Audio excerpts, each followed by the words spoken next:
Almost all child deaths in low-income countries are caused by three very dangerous illnesses: pneumonia, which is a serious chest infection, diarrhea, which is loose stools, and malaria, which is caught from mosquito bites. This film will help you understand when your child is very ill and in need of urgent medical attention. Here's our expert to explain more. Children of all ages are at risk of severe illness which can lead to death. If you notice any of the following signs, you must immediately take your child to a health worker. The signs that you need to look for are difficulty in breathing, no interest in drinking or breastfeeding, vomiting, a dry mouth and cracked lips, very high or very low temperature.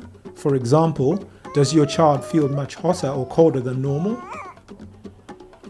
Pale skin,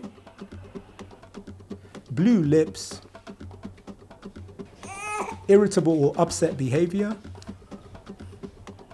unusual sleeping patterns,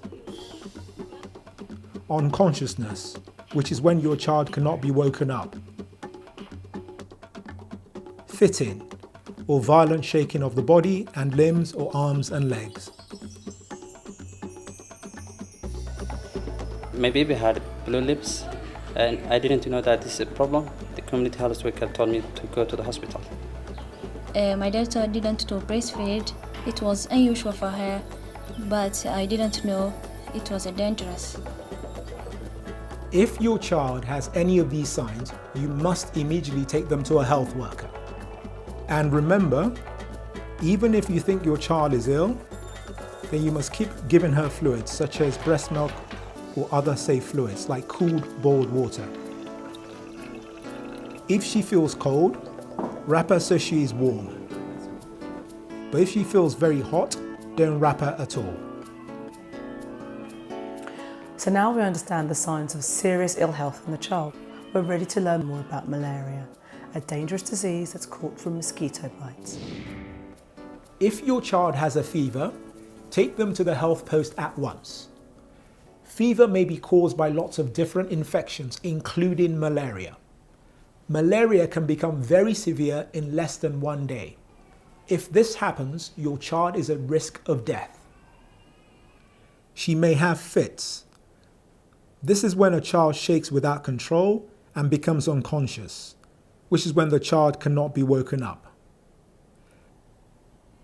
To see if your child needs to be taken to a health post with suspected malaria, firstly check if the child is very hot, has unusual pale skin, tongue or gums, yellow whites of the eyes. They may also have joint pains. If your child has any of these, then she could have malaria or another serious infection. You should go to the health center for a blood test which will confirm the illness and where they can give you medicine to start urgent treatment. You should also check to see if your child has a cough, difficulty breathing, diarrhea, tiredness, sickness, a stiff neck, or a low appetite. If you see any of these symptoms, it could mean your child has a very severe malaria or possibly another serious illness as well as malaria. Your child may also need other treatment and might need to go to a larger health center or hospital. My daughter was tired all the time.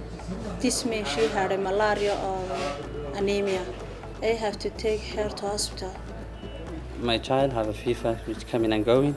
I knew that it could be a malaria and it can be treated easily. So now we know the signs and symptoms of malaria. Now our expert is going to tell us how to treat it. If your child has any of the general warning signs mentioned in the beginning of the film, or has a stiff neck, or has a fever for more than 7 days, then she has a very severe disease with fever. Take her to a health post straight away.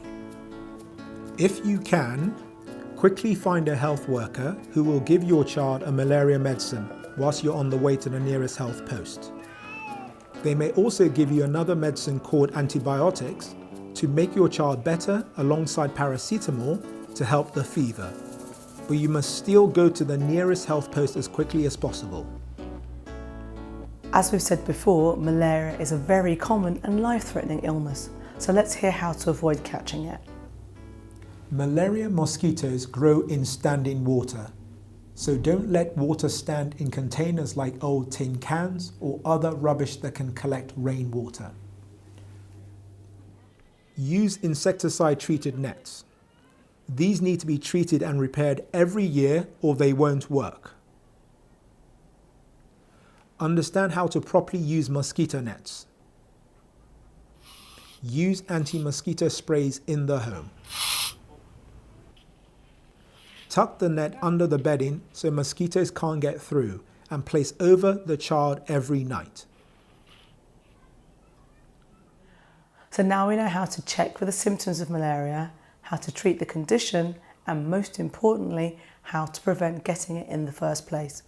With all this information, we should be able to keep our children in good health.